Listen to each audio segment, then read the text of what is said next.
الله الرحمن الرحيم الحمد لله والصلاة والسلام على رسول الله السلام عليكم ورحمة الله وبركاته. وعليكم السلام ورحمة الله وبركاته. In the name of Allah, the beneficent, the merciful, the Lord of the worlds, we thank Him, we adore Him, we glorify His holy name for His mercy and blessing on each and every one of us. We seek for His mercy and blessing on the rare and noble soul of Prophet Muhammad sallallahu alaihi wasallam. May the peace and blessing continue to be upon His household, His companions, and all the Muslims till the day of Qiyamah. Inshallah, our class continues today. We are still with the book Kitabu Tawhid by Sheikh Al-Fawzan, and we are on the third chapter and the first section. So the chapter says, "Fi wujubi mahabbati Rasulillahi sallallahu alaihi wasallam wa ta'zimihi wa nahi anil ghuluwi wal itrahi fi madihi wa bayani manzilatihi." So the topic that is talking about it is compulsory to honor and respect Prophet Muhammad sallallahu alaihi wasallam, and also clarification and the warning about going beyond the limit and boundary in his respect and honor. So we have actually explained this one exhaustively. So the week before the last and the last week also we talk about this. So one other area that is very, very important that is also related to honoring and respecting Prophet Muhammad is the one that has to do with his household. Ahlul sallallahu alaihi wasallam. So what is Islam ruling? And what has Islam said about respecting his household? Because respecting Prophet Muhammad it includes everything that surrounds him. If you say you respect Prophet, but you don't respect his household or anything that has to do with him, you see, it is Prophet you are disrespecting actually. Because sometimes people create unnecessary problems. I respect Prophet, I believe in Prophet, I follow Prophet, I trust Prophet, but I don't believe in this. So the reason why it is actually very important is that this issue we just mentioned is actually a theological issue. There are some sects of people in this our religion of Islam that have problem in this particular area we just talked about. So we will be looking at who are the Ahlul Bayt and how are we supposed to believe and respect them. So there are some group of people that actually limit what we call Ahlul Bayt of Prophet Muhammad to certain group of people. So anybody that is different from them, they are not regarded as Ahlul Bayt. And in fact, in some cases, they curse them, they insult them, they say all sorts of bad things about other people that are different from this category of people they refer to as Ahlul Bayt. In fact, they curse them. People like Aisha, people like Hafsa, these are his wife.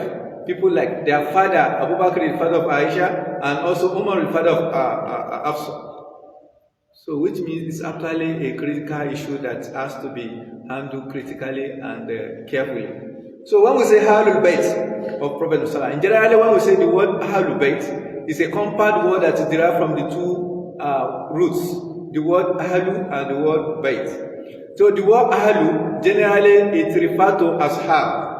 Ashab means companion or co-assist, people that co-assist or people that are co-tenants. That is why in Quran you see the word is used more often than not. Sometimes Quran will say Ahlul Nar. Sometimes Quran will say Ahlul Jannah. Sometimes Quran will say Ahlul Kitab. Sometimes Quran will say Ahlul Kitab, Ahlul Madina, and so on and so forth. So Ahlul here, it means people who are living together in a particular Madina. If you say Madina, for example, if you refer to Madina Prophet, it means everybody in Madina is about what? Ahlul Madina. If you say Ahlul Jannah, everybody in Jannah is Ahlul Jannah. Ahlul Nar, everybody in Nar is what? Ahlul Nar. So and so on and so forth. Ahlul Kitab, all people who have been given books before Prophet Muhammad, all Ahlul Kitab.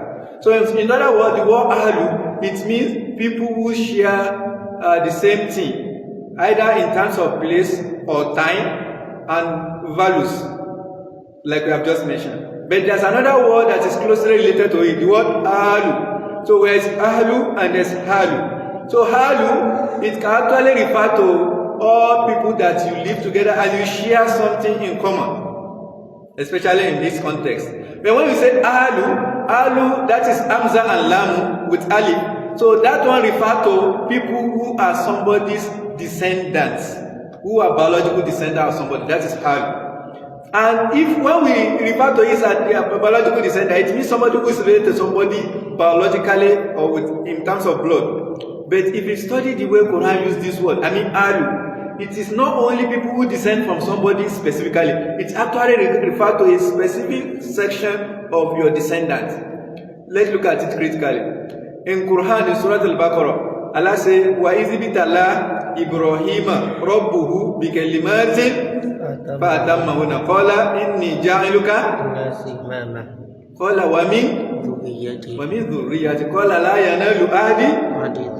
So Prophet Ibrahim, when Allah promised him, when Allah said he has chosen him, he has, because of it, he passed the test Allah gave him, then Allah said he has made him to be imam, to be leader, to be model, to be example. He said, no, it should not be stopped on me. You should extend to my what? To my descendants. Then Allah said, La yanalu ahdi.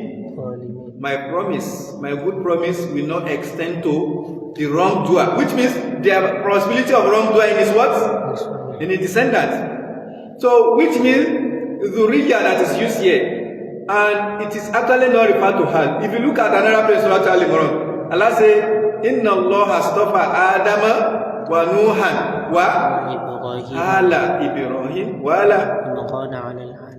So wala Imran. So now he said Ahlul here, and when he used what is Istafa. And Istafa means people who have been selected and chosen by Allah for his blessing and specific office. So now here Allah said his promise is Ahlul, promise of making them to be model, will not extend to what? The Zalimun among his what? Zuriya. But here Allah said he has chosen the Hal of Ibrahim. In other words, Halu of Ibrahim are actually a particular part of his Zuriya. So which means when we say the word Al, it refers to the noble part of somebody's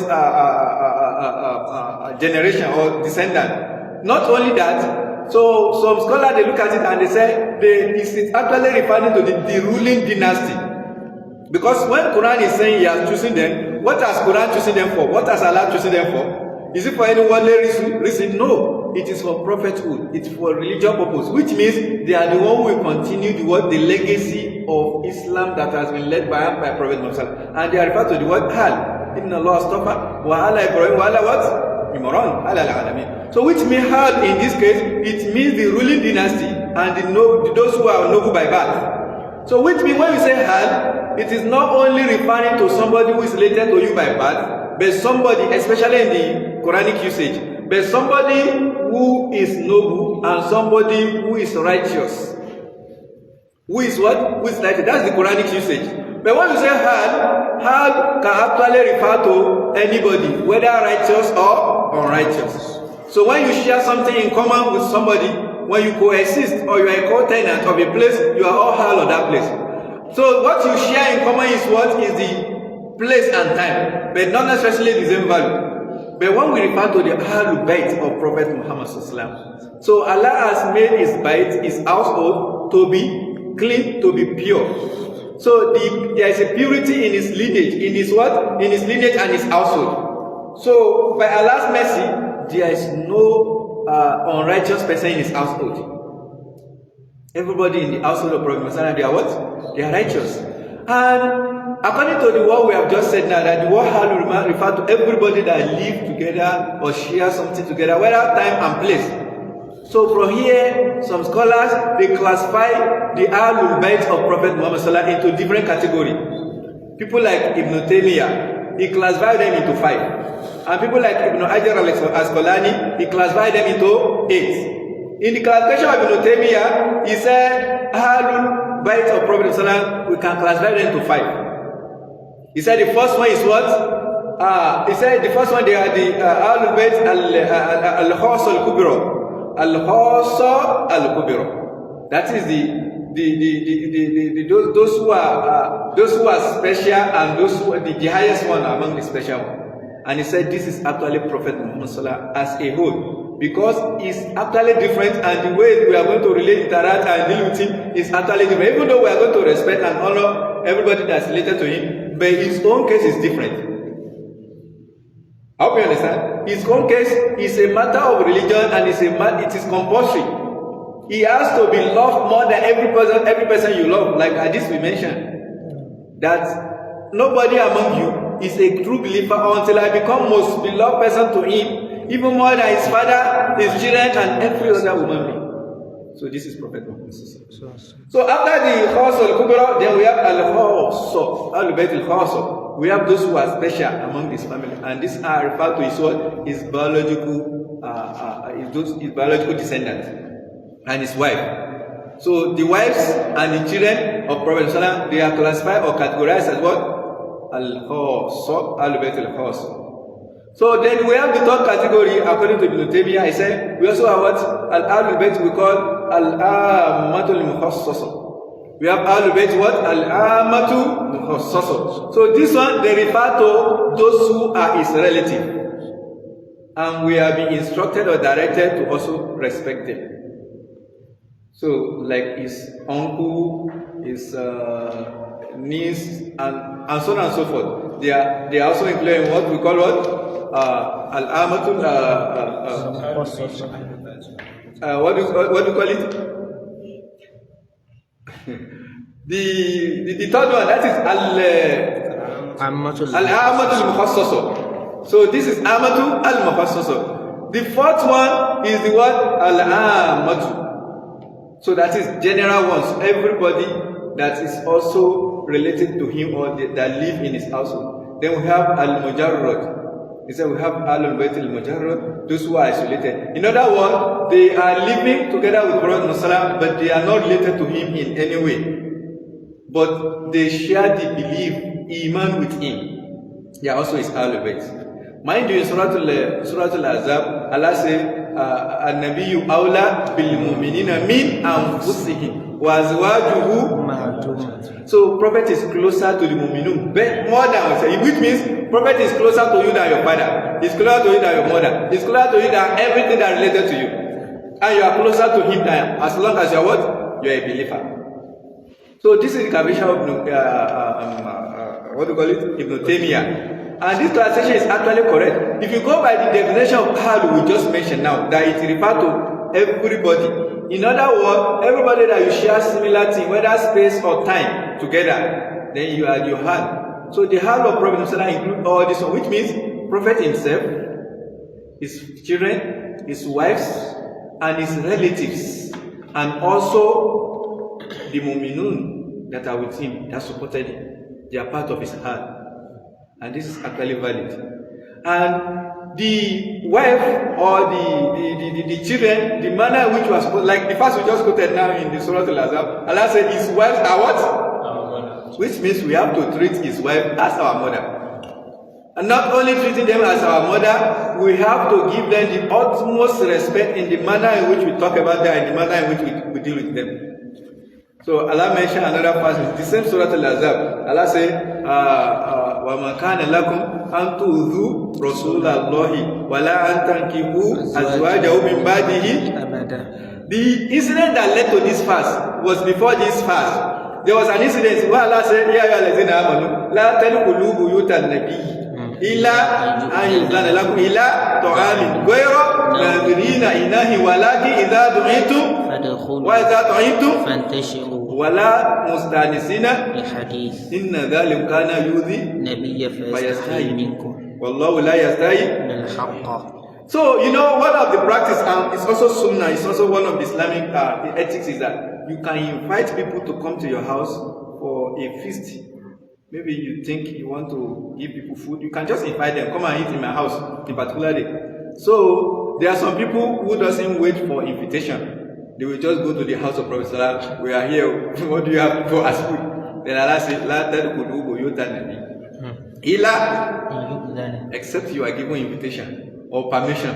Don't just go there. It's not ordinary house. And also, some people after they have gone there, and there are three categories actually. There are some people who will go uninvited. There are some people who will go, but they will go before the food is ready. And they'll be waiting for food to be ready. Then Allah said, no. Not that you go there and be waiting. Is the food ready? Have they cooked the food? No. The food should be ready and served. Then you just go there, take your food and what? And leave. Because that's what you are here. But not only that, there are some people that after they have gone there, they wait for the food. Even after they have eaten the food, they will still do what? they will still wait and be discussion and be talking.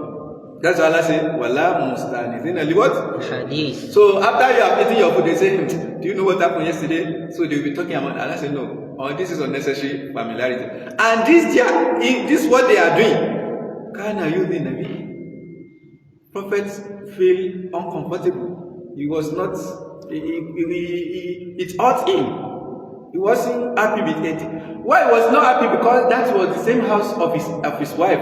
And when people are there, the wife and they will not be free. Yes. So the prophet cannot tell them that I'm not happy with what you are doing. So here the word Izawu that is used here. You know, in most of the usage of the word Izawu in the Quran, it means when you say something that is bad, hurtful words. Like at the beginning of the surah, even at the end, Allah says, Ya lazina amanu la takunu kalladhina awdaw Musa fabarrahu Allahu mimma qalu. So it was actually hurtful words. But here Izawu here is not actually hurtful words. It is something they do, but make prophet to feel what? Hurt or unhappy. So Allah said they should not do this. Also a form of, and this is another way, another thing, in another form in which somebody can actually disrespect prophet. So not necessarily you say it by word, but if you add something that we make prophets not comfortable or we make him to feel hurt, then it is a form of disrespect to Prophet Muhammad. Like this act of the Sahaba. So now, Allah now warned them at the end of this verse. You see, when you get familiar to somebody, especially male and female, you know, familiarity it breeds many things. Sometimes it can breed contempt, and sometimes it can breed love and affection. When you get familiar. So now Allah warned them at the end of that verse. Allah said, it is forbidden for you to what? To hurt Prophet Muhammad. Either in that particular way, in any other way. And it is also haram for you to marry his wife, even after him, abadan, for life. You can never marry his wife. So thinking that you want to marry his wife is actually haram, is a form of disrespecting. So to say anything wrong about him is also a form of respecting. So one of the way we are supposed to respect his household, his wife, is to what? To see them and respect them as our mother. They were our mother according to the Quran. And Prophet himself is what? Is closer to us than our what? Than any of our parents, our relatives. So apart from this classification, we also have another classification by Ibn Hajar al-Asqalani, but this is actually similar to that. So the only difference is that he just mentioned the category of the relatives or household of Prophet Muhammad. He said the category of Ahlul of Prophet Muhammad, the first one is what? The Prophet Muhammad said. Just like Kabir said, household what? Kabir. Here he said Prophet Muhammad said is the first of the Ahlul Bayt. So he said the second one is what? Is his parents. Then this is another area of critical examination. When you say his parent, so his parent actually start from his immediate father Abdullah up to Prophet Ibrahim. So if you have to study lineage of Prophet, you mean everybody in that lineage we have to give them the same honor or specific category of people. The truth is that we have to give them that honor, especially certain aspects of those lineage. Like Prophet himself mentioned, Banu Hashim and Banu Muttalib. In fact, it is among the category mentioned by Ibn Hajar. So the lineage of Prophet from him up to Prophet Muhammad, Prophet Ibrahim, according to some scholars, they say it is about 27 generations. From Prophet Muhammad to Adnaniyun or Adnan is about 23 generations. And the generation from Prophet Muhammad to Adnan, it is actually countable, and there are evidence of the number of people and also the lineage. But from Adnan to Ibrahim, there are various of opinions and views from scholars. In fact, there are some scholars that say from Adnan to Ibrahim, there are 3 generations. Some say there are 5, some say there are 8, some say there are 30, some say there are 15 generations. But the one that does not have any form of doubt is the generation from Prophet Muhammad to what? To the Adnan.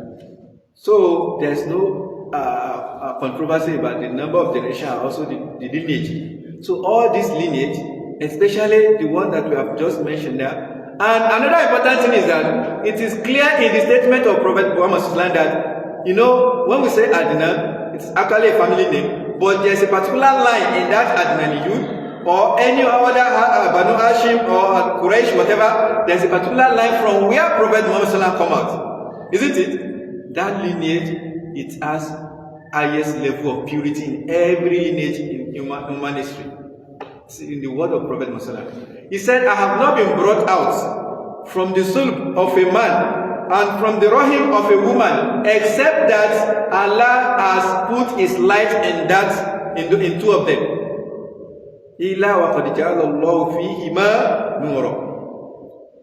And not only that, he said, I will not be put into the sloop of a man and the rahim, the womb of a woman, except that Allah has purified it. In other words, from Prophet Muhammad, that is online. I'm saying, talking of his online. So when you talk about the clan or family, that can actually be different people, isn't it? But his own specific line, from him up to Prophet Adam, he said Allah has put light in it.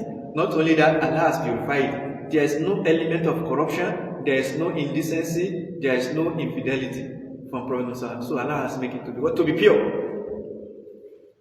When Prophet Ibrahim, when he prayed to Allah, like Allah mentioned, recorded it in the Quran, he said, Rabbana waj'al fihim rasula minhum yatlu alayhim ayatika wa yu'allimul kitaba wa yuzakkihim. So when he recited that, he said that prayer of Prophet Ibrahim, I am the one. I'm the answer to that prayer.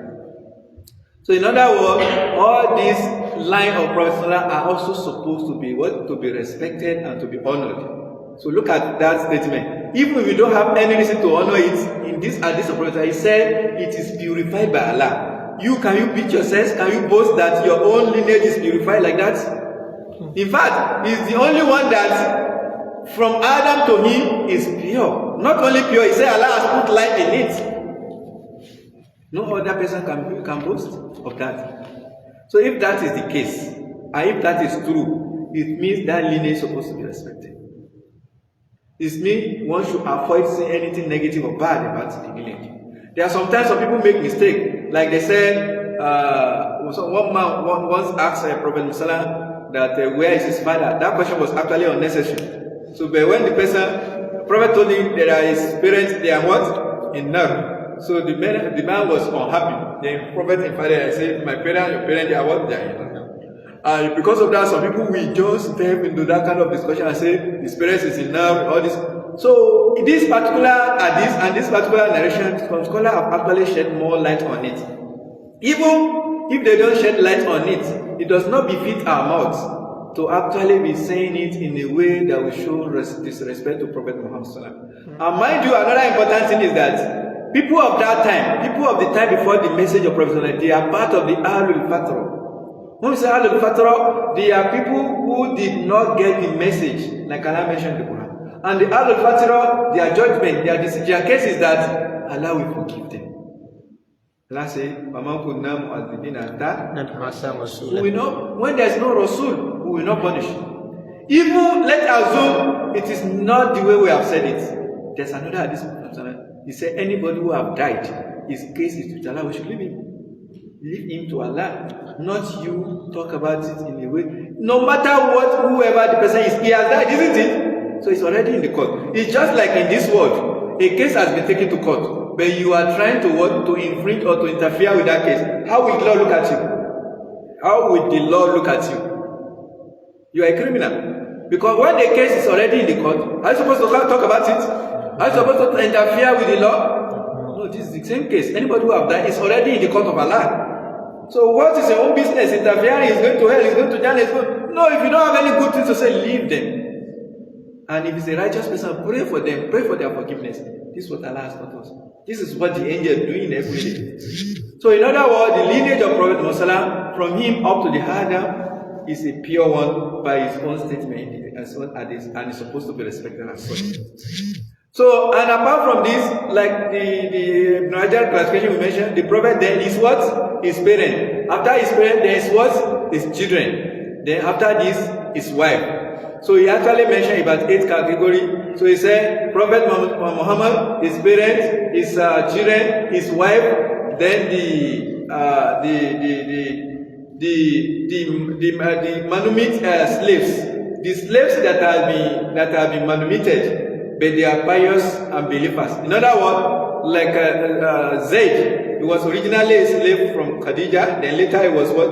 He was freed and he lived in the house, up to the point that some people even consider him to be son of Prophet Musa. So when he married Zainab, so when he divorced Zainab and Allah says he's going to marry him, some people think Prophet Musa is going to marry the wife of his what? Of a child. That is why Allah says, Makana Muhammadun Abba. So he was not a father of any of your men. He wasn't the father of a... So in other words, this Zaid is also considered as one of the Ahlul Bayt of Prophet Musa, because he was a believer and he lived in the house of Prophet. And the house of Prophet is purified. Allah will not make it easy, possible for anybody to live in that house, in that kind of house that Allah has blessed, except Allah also loves you and Allah wish many good things. So anybody Allah wish for, and Allah has made it easy for such a person to live in that house, should be respected, should be honored for that purpose. Not only that, also the believers, all the believers, they are also regarded as what? As Bayt, Ahlul of Prophet Muhammad. And also we have the Banu Hashim and Banu Muttalib. So the Banu Hashim and Banu Muttalib, they are also referred to as what? As the Ahlul Bayt of Prophet Muhammad. All these category of people, we are expected to respect them, to honor them, to talk about them in the most respectful way. When we talk about them, you don't disrespect them. You don't think any negative thing about them. Even if there was a time they make mistake and we read it in the story or history, or we heard it or we learned about it, don't ever allow anything negative to happen to you in your heart. Even among the Sahaba, they were human beings. They were not angels. They were not prophets. They were not messenger. And if you think you have right to talk about them, these are the same category Allah says Allah has forgiven them. It is Allah who is going to judge you, them, and every one of us. But now Allah says He has forgiven them. Then how does it make sense to anybody to insult them, to condemn them, to find fault? We are not saying they are prophets. We are not saying they are angels. We are not saying they are free from sin. But we are saying they are purified, they are forgiven already. In fact, you have been told that Jannah is their home, their abode. So then how will it now make sense to any other person that will come after them to now insult them? In fact, Quran actually praise that the category of mu'minun, they are the one that they praise people that come after them. That they will pray for them, that Allah will forgive them. So in other words, the way we are supposed to treat them is what? Is by respect. So we say Banu Hashim and Banu Muttalib are part of what? Ahlul Bayt. So now this is the people that are referred to Ahlul Bayt. So when we have some other opinion, some other view from other people, when we say Ahlul Bayt of Prophet Muhammad is actually limited to 5 people. They said Prophet Muhammad, Khadija, Ali ibn Abi Talib, Fatima, and their children. This is Ahlul Bayt today. So now, is it not, in fact, it is a fact that is even feasible to a blind person, audible to a what? A deaf person, that prophets have more than one wife. Yes, sir. Everybody knows this. It is in the Quran. When Quran says Azwaju, it didn't say Zawju. Azwaju what? Ummahatuhum. So, if it is 2, will you say Azwaj? Or are you quoting Quran? So if they are more than 2 or they are more than 1, then who are they? So the Prophet tell anybody that they are not one part of my Ahlul Bayt, they should be treated differently. Then where did you get your own evidence to limit the Ahlul Bayt of Prophet to this category? So he has wife, or all these wives, they are respected and they are honored. Allah bless them and they are going to be his wife in Jannah. And also his children. We respect all these category of people that have been mentioned. So one of their evidence are many hadith. So and also the verse of the Quran, there's a category of people of the Ahlul Bayt of Prophet they call Ahlul Qisa. You know, there was an incident that happened in Medina. The incident is mentioned in Surah Al-Imran. They call it Ahlul Qisa. That is an incident of they came to Prophet. They were 60 in number. According to the narration, so about 45 of them are clergymen, and we have about 5 of them they are scholars and some other. A total of them are 60. They came to Prophet Muhammad, and what they actually came for.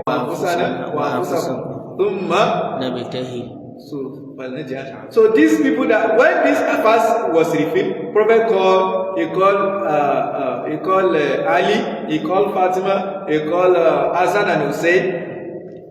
And they said, these are the Ahlul Bayt of Prophet. So if they are not the Ahlul Bayt, why would Prophet limit them to this? But this is actually incidental, coincidental. So otherwise, they are not limited to this. We have many other verses. Talk about them in a disrespectful way, actually playing with his faith, with his iman. So in one of these problems, he said he has left two heavy things behind. So there are many narrations of that. He said, Kitabu and Oyetunde, Bayt. My descendants. There are some people, it is part of their faith when they want to enter. In fact, which means this Islam to them is not Islam. Because when you want to accept that religion, you will have to do Shahada. And part of the Shahada is that you have to cause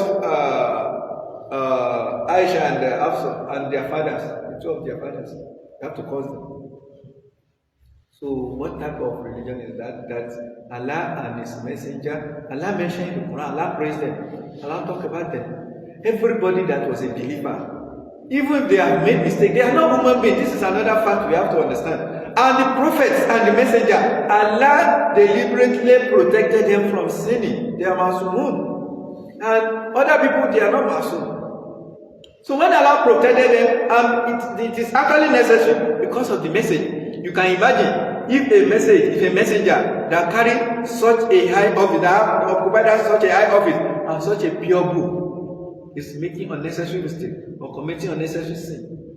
Don't if we are even going far. Let us assume even among our society, in our society today, if somebody is seen as a respected scholar or a sheikh or malam, and you see him in a filthy place or in a place of where you see ordinary human being committing sin unnecessary, how will you look at that person?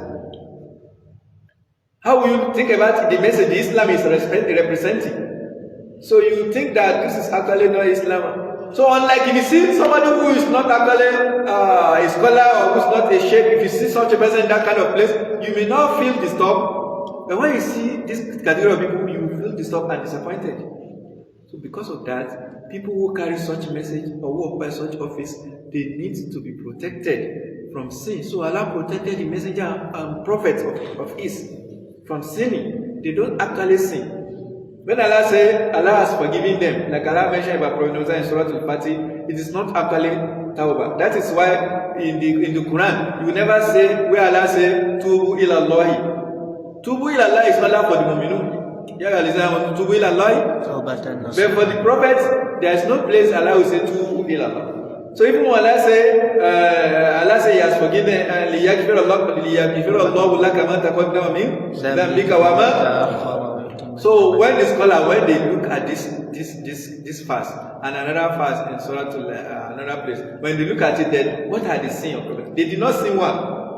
So they just assume that there was an incident that happened, maybe the incident of Abdul ibn Maktub in Surah Al-Abasa. This is one of the things. They said there's another incident that before Prophet was commissioned to the office of prophethood, there was a time he listened to what he had. Not that he naturally listened, but he had some sort of music. This is actually not genuine. In fact, there was an incident that was reported that Prophet was invited, before he became a prophet, he was invited to a party, and that party, music was going to take place there. And immediately he reached that place, Allah made him to sleep. I did not wake up until they conclude that thing. He did not even hear what they were saying. This is how Allah protected him, even before he became a prophet. So all those things they were mentioned, it is actually not true. What may be a sin for prophet is not a sin for us. Like, no matter how you worship Allah, no matter your effort, no matter what you have tried, you can never be, your ibadah can never be equivalent to Allah's favor on you. These are the kind of things that are considered as sin for the prophet. Look at the manner in which Prophet was worship Allah. Look at the number of hours during the Tawhid, during the Qiyamul Layl. Do you know how Prophet stand up in the night? Do you know how long? Do you know how long? When Prophet want to observe one of the rakah, like one of hadith of Abdul ibn Abbas, Prophet will recite on one rakah, he will recite Surah Al-Baqarah, Al-Imran, Surah Al-Nisa, and Surah Al-Ma'idah. So you even recite 2 pages of Surah Al-Baqarah, just a one rakah. This is the description of his ibadah during the day, during the night. But despite that fact, it cannot sufficiently. Even the angel that they don't rest, there was no simple seconds they have not worshipped Allah. On the day of Qiyamah, they said they have not sufficiently worshipped Allah. If that is the only woman, so that is considered as a sin for them, but it is not considered as sin for us. So then Allah says He has forgiven. Even if you see as a sin, Allah says Allah has forgiven him. Whatever He has committed before, and He has also what? Previously committed, or the one that is any deficiency in the worship. So Allah says He has forgiven. So, and the truth is that why that was necessary is that you see this ibadah, this religion, what we call religion, is actually a matter of give and take. And that is how Allah created world. Everybody, everything. That is the meaning of Tawhid. Allah do this to us and He expects us to do what? Isn't it? Yeah. So the greatest thing Allah does for us is this ni'mah, it is faithful on us. So Allah wants, but we can never do what will be equivalent to His ni'mah. When Allah says He has descended, He has placed His ni'mah. Wa asbaqa alaykum. Yeah. So the ni'mah, another place says, wa in ta'udu ni'matallahi. If you are to count them, you will not be able to exhaust it. And that is not exaggeration, that is true. That is why when Allah wants to describe people who are grateful of His ni'mah, He will never use jamu of what we call it. You usually use jamu killa, like Allah talking about Prophet Ibrahim. Allah says shakiran the anum. The anum is actually a plural of a limited, like from one to some few number. But if you say you want to be grateful to all the people, you cannot necessarily do it. On the day of Qiyamah, they will bring forward a man who worship Allah for 500 years. Allah will now say they should put him in Jannah because of his favor. You say, your favor? What about my ibadah of 500 years? Allah say, okay, if you want to enter Jannah because of your ibadah, Allah will ask the angel to put one of his eye on the scale and put the word of his ibadah of 500 years on another scale. And the favor of one eye will outweigh the favor of the ibadah of 500 years. Which of the favor of Allah can we count? So that is why. But for us, Allah does. If Allah is to count it, or who among us we should be able to satisfy? Because that is the basis of our relationship with Allah, and even individual relationship. So you give and it's like this life is about give and take. That's how Allah created. You give and you take. You do and you collect. So if you don't do, you will not get. So Allah has done His favor for us. He expects us to what? To do shukr. So I've been notified our time is up. So inshallah we'll stop on this note and we'll continue from there tomorrow. May Allah make it easy for us. Subhanakallahumma bihamdik. Ashhadu an la ilaha illa anta astaghfiruka wa atubu ilayk. Assalamu alaikum wa rahmatullahi wa barakatuh. Wa alaikum assalam wa barakatuh. Jazakumullahu khairan. Alhamdulillah wa salatu wa salam ala rasulillah wa ala alihi wa sahbihi. We ask Almighty Allah to reward our Ustadh abundantly, preserve him upon goodness, and we ask Almighty Allah to grant us better understanding of our religion. If there is any question from the brothers, we should still refer.